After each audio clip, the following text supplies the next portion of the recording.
للفقراء الذین، وہ جو صدقات وغیرہ کی ہم نے بات کی تھی، وہ صدقات فقراء کے لیے ہیں، ان حاجت مندوں کے لیے، ان ضرورت مندوں کے لیے، الذین احصروا فی سبیل اللہ، جو قید کر دیے گئے، جو روک دیے گئے، کس میں؟ اللہ کے راستے میں، یا اللہ کے راہ میں کسی عمل میں، اللہ کے راستے والے کسی عمل میں انہیں روک دیا گیا۔ لفظی معنی تو یہی ہے کہ وہ لوگ جو قید کیے گئے یا روک دیے گئے فی سبیل اللہ، اللہ کی راہ میں۔ لا یستطیعون ضربا، وہ لوگ چلنے پھرنے کی طاقت نہیں رکھتے۔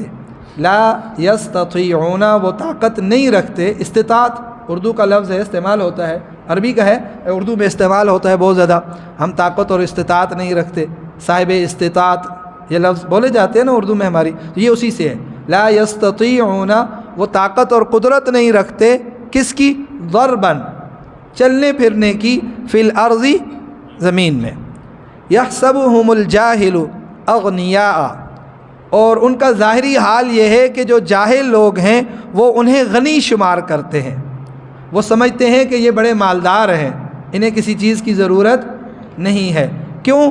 من التعفف، اس لیے کہ وہ سوال نہیں کرتے، عفت اور پاک دامنی شو نہیں کرتے، عفیف ہیں، سوال کرنے کو ترک کرنے والے ہیں۔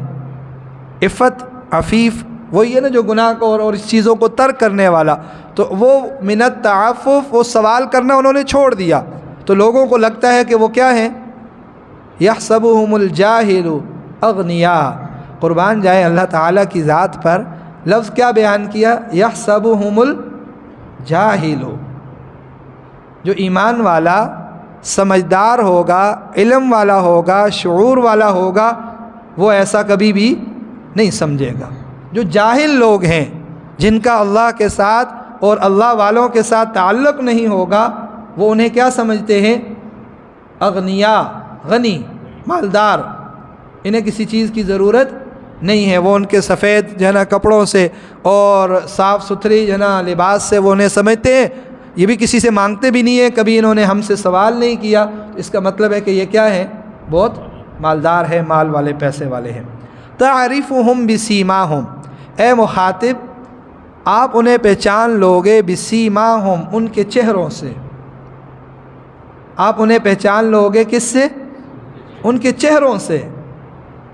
اور وہ چہرے ہر بندہ نہیں پہچان سکے گا، وہی شخص جس کا اللہ کے ساتھ تعلق ہوگا، اللہ والوں کے ساتھ تعلق ہوگا، تو وہ اپنی فراست کی وجہ سے، دونوں معنی ہیں، غربت کی وجہ سے بظاہر تو وہ ٹھیک لگتے ہیں، لیکن ان کے چہروں کے رنگ اور ان کی جو بھوک کی وجہ سے جو حالت فطرتاً ہوتی ہے، حالانکہ وہ دکھانا نہیں چاہتے لیکن فطرتاً نظر آ جاتی ہے، وہ بھی معنی ہے۔ اور ایک معنی اور ہے، وہ جو میں نے جاہل کا معنی پیچھے کیا نا، اس کے مخالف میں، وہ کیا ہے کہ ایک ایمان والا، فراست والا، اپنے ایمان نور ایمانی سے، فراست ایمانی سے پہچان لے گا کہ یہ بظاہر تو ٹھیک ٹھاک بن رہا ہے، لیکن حقیقت میں اندر سے یہ ہے نہیں، یہ ضرورت مند ہے، اور یہ اللہ پر بھروسے اور توکل کی وجہ سے یہ اپنے آپ کو کیا کر رہا ہے؟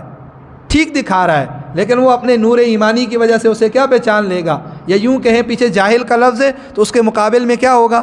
علم والا۔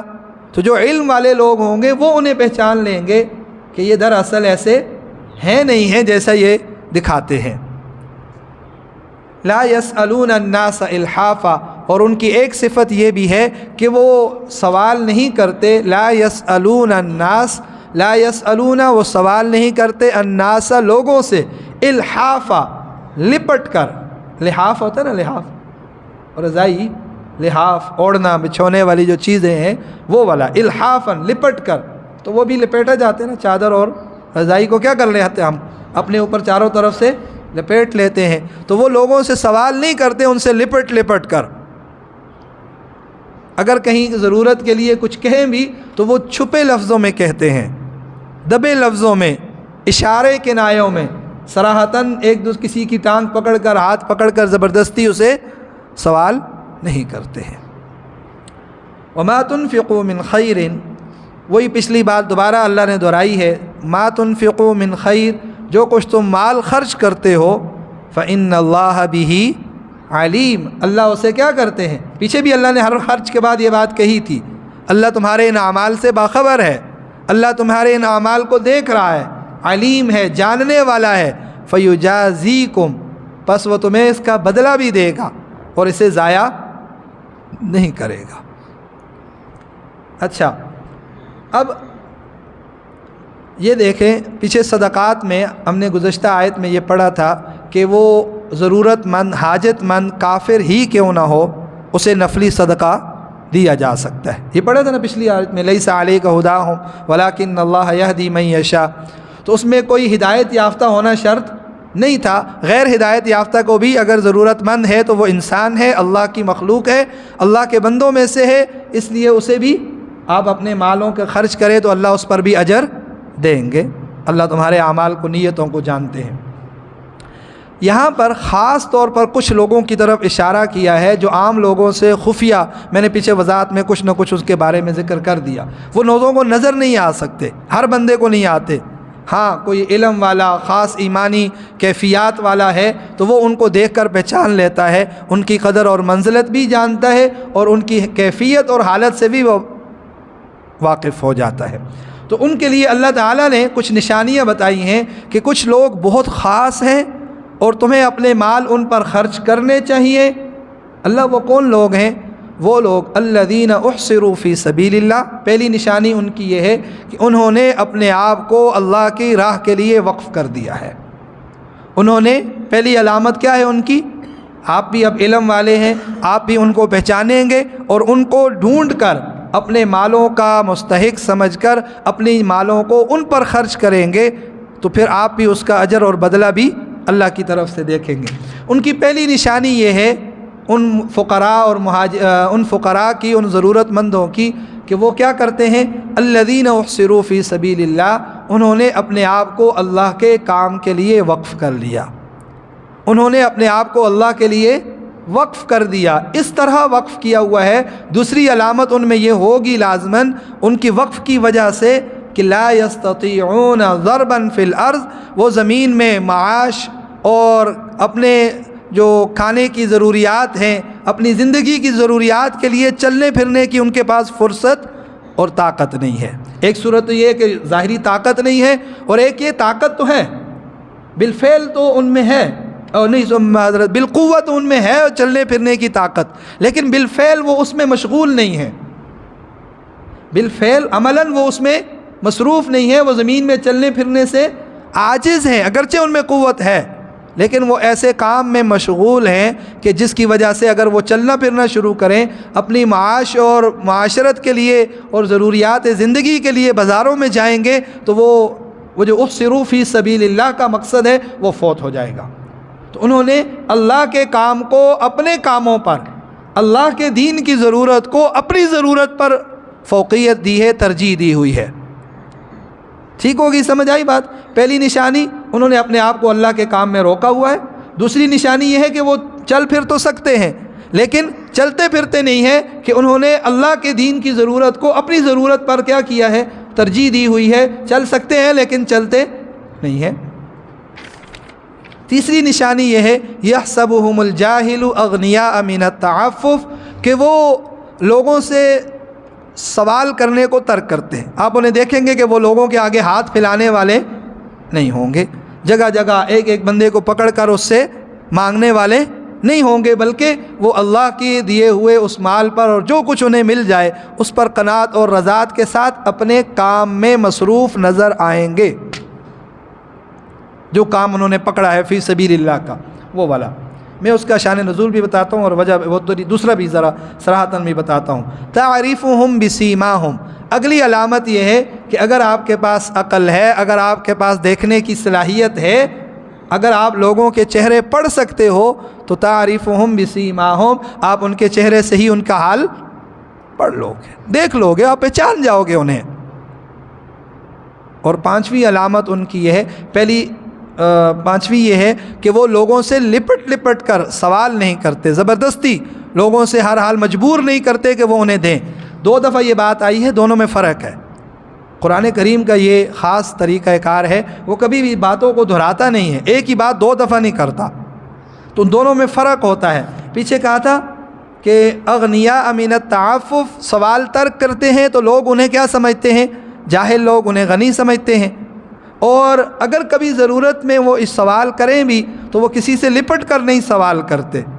ایک دفعہ بتا دی مسئلہ حل لوگوں کے سامنے اسی انداز سے اشارے کنائے میں بتا دیا، پھر وہ اس سے لپٹتے نہیں ہیں، ٹھیک ہے؟ یہ تو ترک کرتے، سوال کرتے ہی نہیں ہیں سرے سے، اور اگر سوال ہو بھی تو اشارے کنائے میں ہوگا، لپٹ کر لوگوں کو مجبور کرنے والا نہیں ہوگا۔ اب بتائیں کون کیا سمجھا اس میں سے؟ وہ کون لوگ ہیں جن کی یہاں اللہ نے یہ اتنی صفات بیان کی ہیں؟ ایک تو ان کی تعریف بھی ہے نا، وہ اللہ کے راہ میں ہیں، اور ایسے ہیں کہ پھر وہ اللہ کے راستے کو باقی ساری چیزوں پر کیا کرتے ہیں؟ ترجیح دیتے ہیں۔ کون ہے؟ اور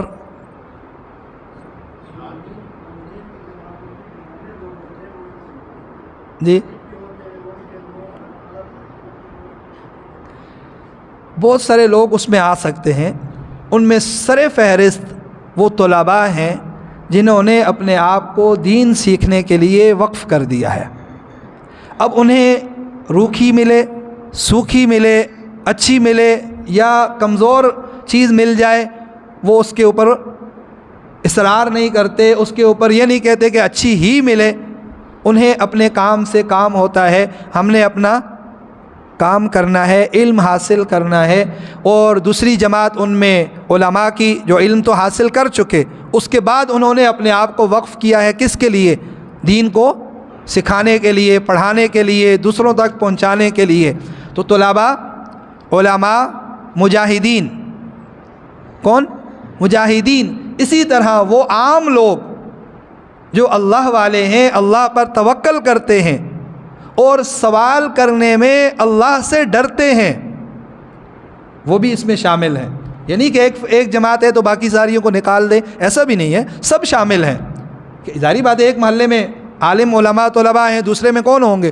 عام لوگ جو اللہ کا ڈر اور خوف کی وجہ سے، ہم نے پیچھے بھی کئی دفعہ یہ پڑھا تھا، آپ کو یاد ہوگا کہ صحابہ کرام رضوان اللہ علیہم اجمعین کو اللہ کے نبی نے ایسی تربیت دی تھی کہ وہ سوال سے اتنے ڈرتے تھے کہ اگر وہ گھوڑے پر یا اونٹ پر سوار ہیں اور ان سے وہ چابک وغیرہ یا کوئی چیز گر جائے تو وہ کسی کو یہ بھی نہیں کہتے تھے کہ ہمیں نیچے سے اٹھا کر دو۔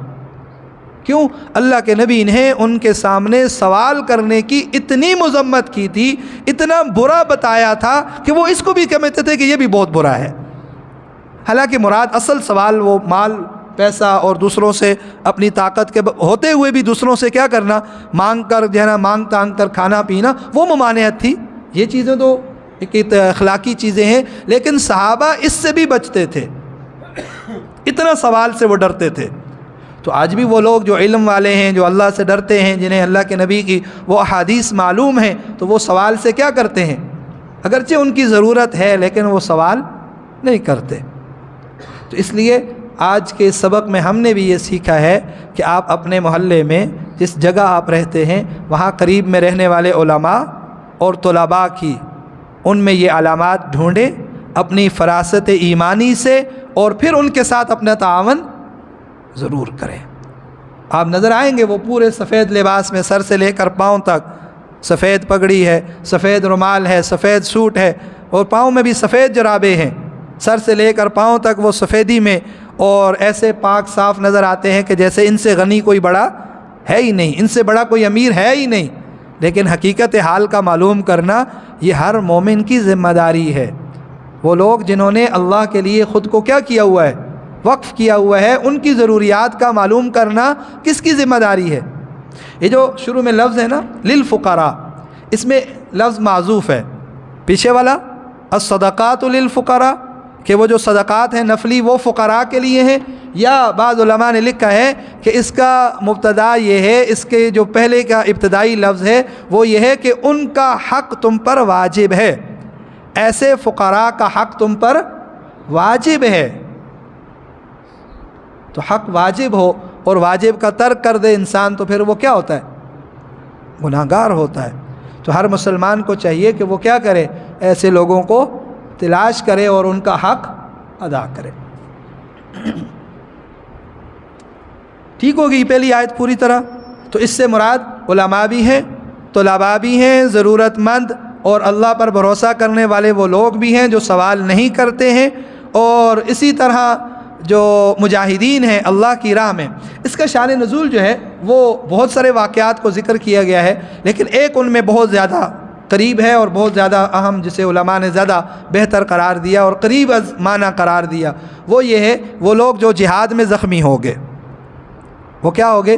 جہاد میں زخمی ہو گئے۔ اب وہ کسی کی ٹانگ کٹ گئی، ہاتھ کٹ گیا، معذور ہو گئے، ایک تو وہ لوگ مراد ہیں۔